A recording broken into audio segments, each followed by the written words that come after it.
What's happening, damas y caballeros? With 4 new parts, we have a lot of ground to cover.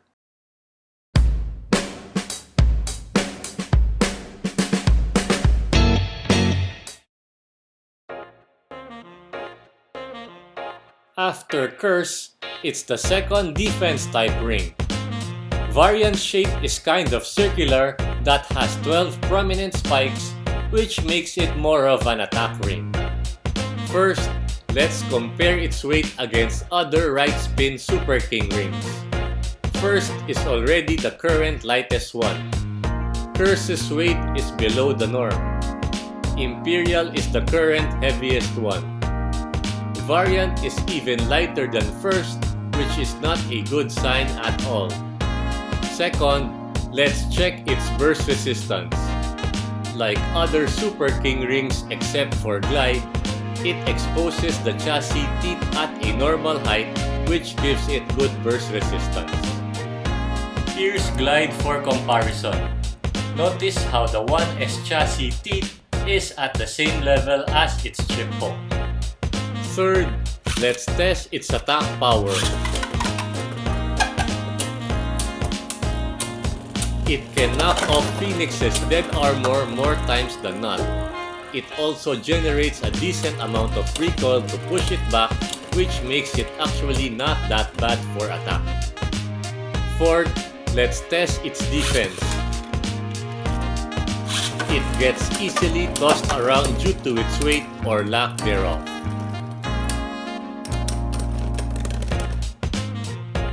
Fifth, let's test its stamina.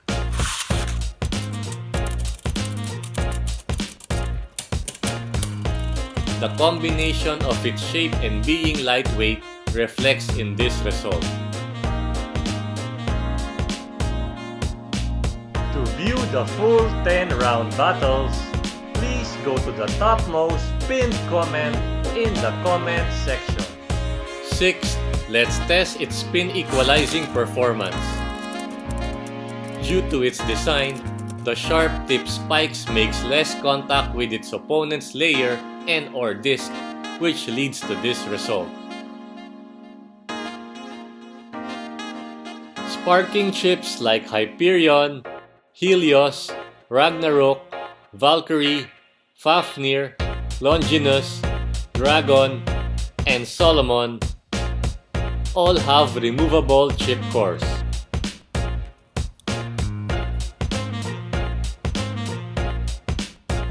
Lucifer is the first sparking chip, which gimmick is not to have one. However, it more than makes up for it by having an integrated metal chip core. In terms of weight, Hyperion is the current heaviest one outside of Solomon, which is rare and very hard or expensive to acquire. Let's weigh Lucifer. This now makes it the heaviest sparking chip to date. Very good! Therefore, it is the current best-in-class right spin sparking chip. It's the first sparking double chassis for defense. Its unique gimmick is that when launched hard, centrifugal force will throw out 6 rubber tongues to act as a defensive barrier against its opponents. Ideally, this should completely shield it from attacks, but in actuality, strong hits can still penetrate it. In terms of width, here it is compared to 2A and then 2S. As you've seen, 2D is now the widest chassis, and that comes with a scraping risk when used with a normal height driver like Extend Plus. Therefore, to minimize scraping and losing stamina, the use of taller drivers like Bearing, Volcanic Dash, and Mobius, to name a few, is recommended. Its tongues will gradually retract when the spin speed slows down, which is good for opposite spin LAD. Lastly, its tongues are quote-unquote designed to break off the chassis from wear and tear. When this happens, it would now be in its quote-unquote awakened mode.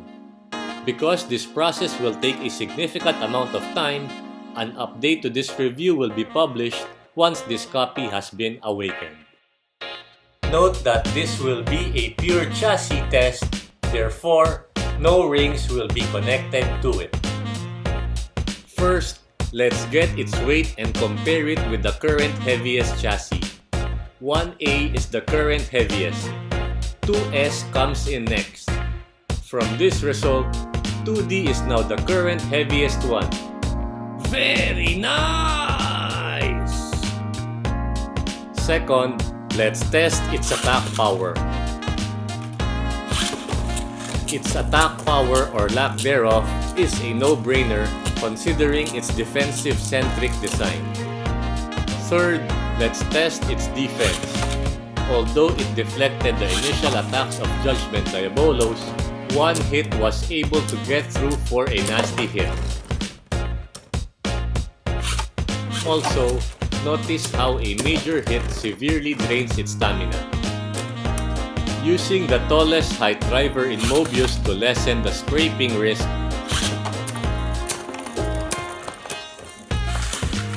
it improved its stamina a bit, but at the end, it's the same result. Let's compare it with 2A using a normal height driver in Extend Plus. 2A was able to parry the hits and still win via a spin finish. Using the tallest height driver in Mobius, 2A was able to parry the hits, but the taller Mobius somewhat made it susceptible to destabilization, which cost it the match. Fourth, let's test its stamina. For same spin using a normal height driver in Extend Plus, its design makes it easy to be destabilized by 2S as shown in the result. Using a taller height driver in Bearing,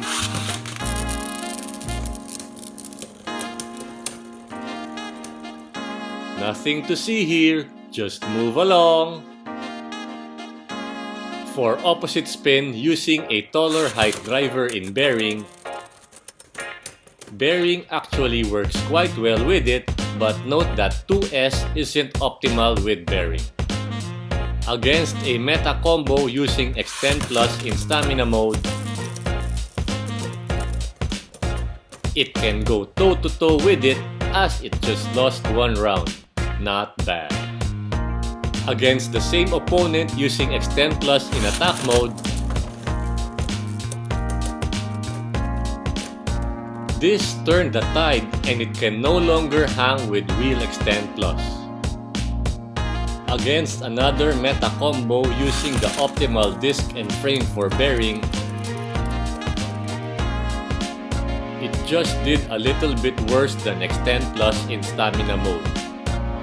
Based on these results, using Bearing with 2D looks to be the best pairing yet. Now let's replace Bearing with Mobius and see how it goes. Against a meta combo using Extend Plus in Stamina mode, as the King of Pop would say, your butt is mine. Against the same opponent using Extend Plus in attack mode,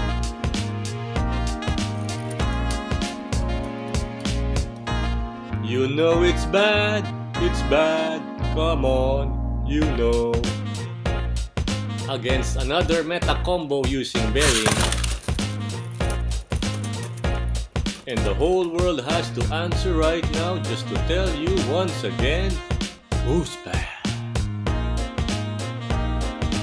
The results speak for themselves.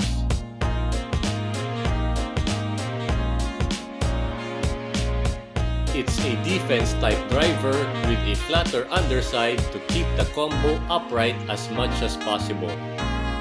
While it looks like Bearing, it has only one similarity wherein it has a free-spinning, circular disc made of POM, which is a type of plastic that decreases friction and improves stamina. Its differences are the following. It's even taller than Bearing, which is already taller than normal height drivers like Extend Plus.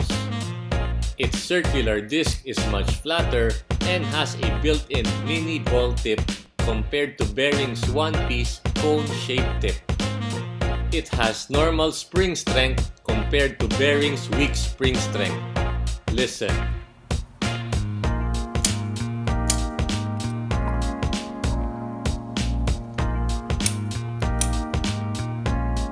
It uses a washer instead of a bearing for its free spinning tip. Generally speaking, a bearing would be superior, but we'll see. For same spin,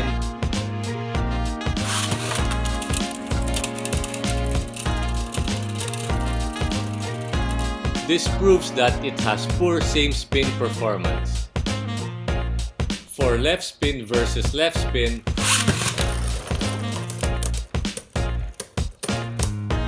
it even has lesser stamina than bearing, which doesn't even have a lot to begin with. Papabey surmises that because it's the tallest driver, it's more susceptible to being destabilized when hit, and its flatter disc isn't enough to compensate the loss of stamina. If it can't beat either Extend Plus or bearing in same spin, its potential now greatly lies in opposite spin. Against a meta combo using Extend Plus in stamina mode, interesting, as it lost badly to Extend Plus. Against the same opponent using Extend Plus in attack mode, it did a smidge better, but it's basically the same result. Against the same opponent using real bearing, what a complete turnaround! But who in their right mind would pair wheel and bearing? If the wheel Mobius pairing can't hold a candle to wheel Extend Plus, let's try 0-0 wall Mobius instead. Against a meta combo using bearing, it did badly too, which means, unlike bearing, it doesn't benefit from a low center of gravity when it comes to LAD. Based on these results, Mobius works best when paired with wheel. What if the perfect Phoenix layer, the current king of anti-spin equalization, is used in place of Lord? Would its circular shape that points upwards, together with the smooth edges of its dead armor, be enough to make it work with Mobius?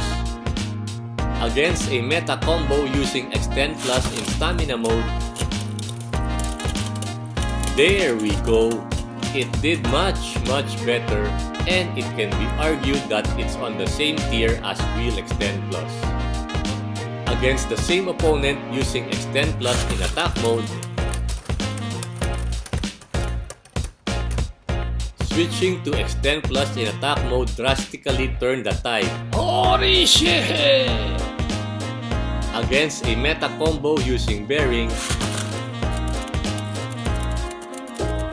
it fared better but not that much, as the rubber on Mirage allowed it to spin equalize at the last moments of the battles more often than not. Based on these results, it should be able to out-LAD any combos not using Wheel Extend Plus. Alright! That brings us to the end of this review, guys. Would Perfect Phoenix Wheel Mobius have what it takes to enter the next Papabey certified 5G deck? Tune in again to find out. Same Papabey time, same Papabey channel.